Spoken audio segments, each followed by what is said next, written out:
interact with him.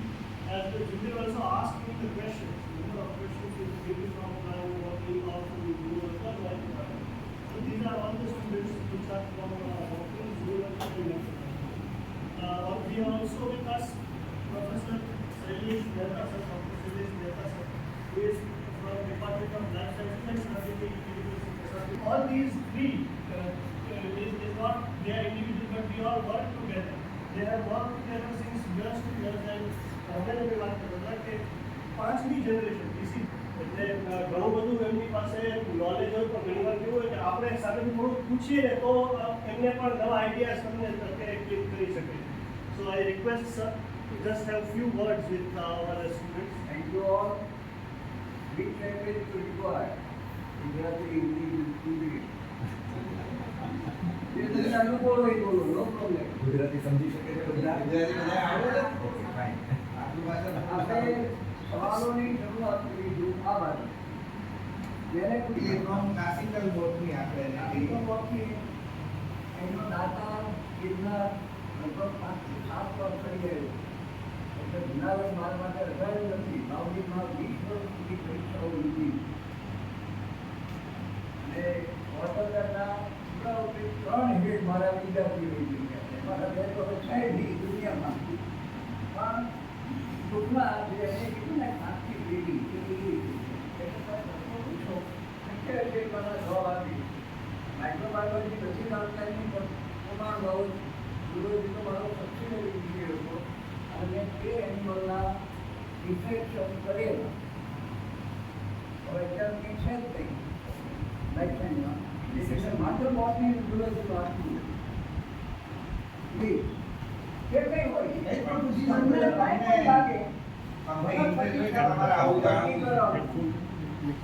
Medicinal value એના હું આજે પણ હજી વ્રત છું, કામ કરી શકું, હું લખી શકું અને વિપિન તૈયાર રાખ્યું છે.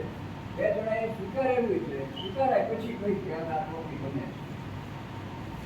એટલે જૂની જે ક્લાસિકલ બોટનીની જે બુક હતી ને એનું ગુજરાતી ટ્રાન્સલેશન જે અવેલેબલ થઈ રહ્યું છે ને એ ભૂતકાળમાં સાહેબે જ કરેલું. ઘણા બધા પુસ્તકોનું ટ્રાન્સલેશન કરેલું ગુજરાતી જે ઓરિજિનલ ગુજરાતી પુસ્તકો જોઈ છે ટેક્સ્ટ બુક ઓફ બોટની આ એસી દત્તા અને પીસી દત્તા લાલ રંગનું પુસ્તક છે. એમાં બંને મિત્રો મારી સાથે અમે ગુજરાતી કર્યું છે. છપાઈ છે સારું. એટલે એસી દત્તા છે એ એકચ્યુઅલી બેઝિક બોટની માટે બહુ સારી બુક છે કે એમાં તમે જેટલું ભણો છો એફઆઈ સિવાય લગભગ બધો ટોપિક આવી છે. એ બુકની ગુજરાતી થઈ ચાલો આ વાતમાંથી કોઈને હા please good please yes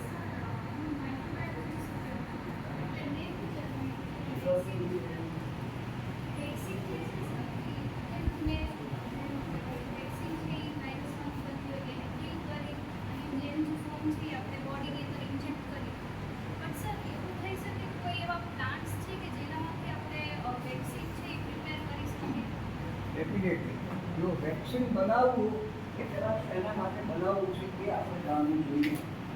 vaccine શેનાથી બની શકે એ આપણી ટેકનોલોજી આપણે જાણવી પડે.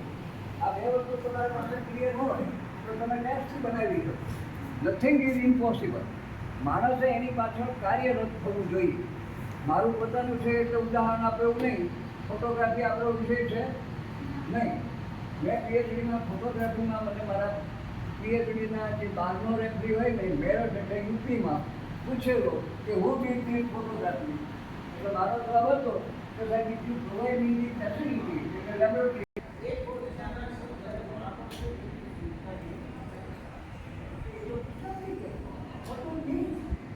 પ્રોડક્શન અને હેપી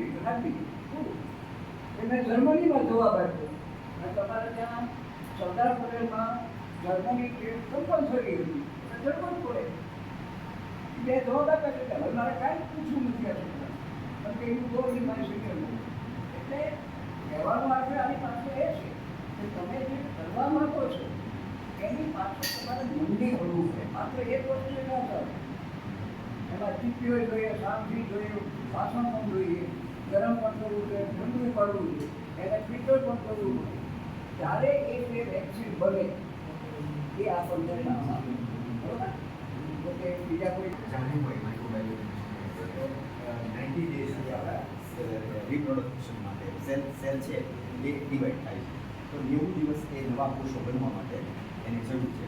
અને એટલે કોઈ પણ વૈદ પાસે એ નેચરોપેથીમાં તમે દવા લેવા જાઓ તો એમ કહેશે કે 3 મહિના તમારે આ દવા એક ગાડી લેવી પડશે. એનું મુખ્ય રીઝન આ છે કે 90 ડેઝ એ સેલ સાયકલ એ કમ્પ્લીટ થતા લે છે. હવે એ 90 દિવસની જે સેલ સાયકલ છે એ કમ્પ્લીટ થવામાં સમય લે એ દરમિયાન એ તમને પ્લાન્ટ સાયન્સના જે પ્લાન્ટ્સ છે મેડિસિનલ પ્લાન્ટ્સ છે એ ડ્રગ તરીકે આપવામાં આવે છે. કે પછી તમે હોમિયોપેથીમાં જાઓ કે નેચરોપેથીમાં જાઓ કે આયુર્વેદમાં જાઓ એ પ્લાન્ટ સાયન્સ એલોપેથીમાં આ દવા વપરાય છે. ઇવન એલોપેથીમાં અત્યારે જેટલી દવાઓ છે એમાં ઘણી બધી દવાઓ સવારે જ એક લેખનમાં જાણ્યું કે ઘણી બધી દવાઓ એવી છે કે જે માત્ર પ્લાન્ટ્સના જ એક્સટ્રેક્ટ કરી અને એની મેડિસિન બનાવવામાં આવે છે.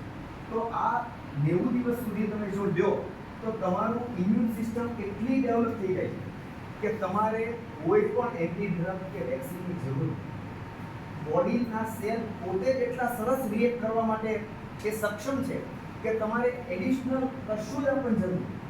માત્ર તમારે એ છે ને કે તમારા સેલને એ રીતના સક્ષમ બનાવવાના છે. અને એ માટે માત્ર પ્લાન્ટ્સના એક્સટ્રેક્ટ જરૂરી નથી. સાથે સાથે તમારા બોડીના વેવ્સ છે, તમારા બોડીના જે કંઈ સંકેતો છે એ બધું જ આપવાનું છે. અને એ આખી સાયકોથેરાપી છે આપણે કહીએ છીએ. આ બધી જ થેરાપી એડ થાય તો એડિશનલ કોઈ વેક્સિનની મારી દૃષ્ટિએ જરૂરિયાત નથી.